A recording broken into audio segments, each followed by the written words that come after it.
You gotta caption your social media videos. And let me tell you why. Because people don't necessarily want to be scrolling with their sound on. A lot of times we're not alone. I hate to say this, sometimes people are in meetings and they're discreetly scrolling through social media.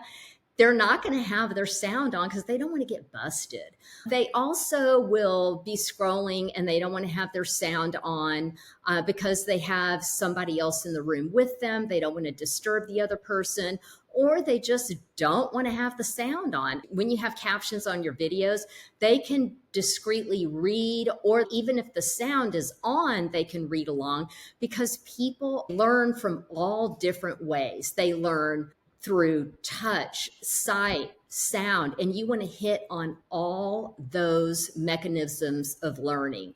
You want the message to stick, and that's a good way to make it stick. Don't miss out on those other audiences, y'all. Make it stick. When you're creating your social media campaign, I love to use titles and I love to use captions. I like to come up with something catchy.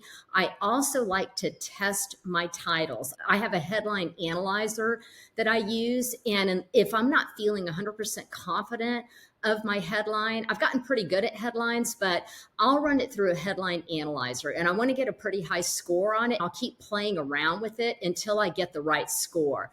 I'm not a huge fan of using AI. I might use AI if I want to brainstorm with it, but I never use what AI spits out. I might take what AI gives me and I might use it as a brainstorm buddy. Then I'll edit extensively because I really don't trust AI. I don't trust what AI gives me because I'm really freaked out about plagiarism. I would encourage you to be very cautious of that. You really don't want any AI headlines, captions, or anything like that. And send your captions and your headlines through a headline analyzer. Those tools are golden.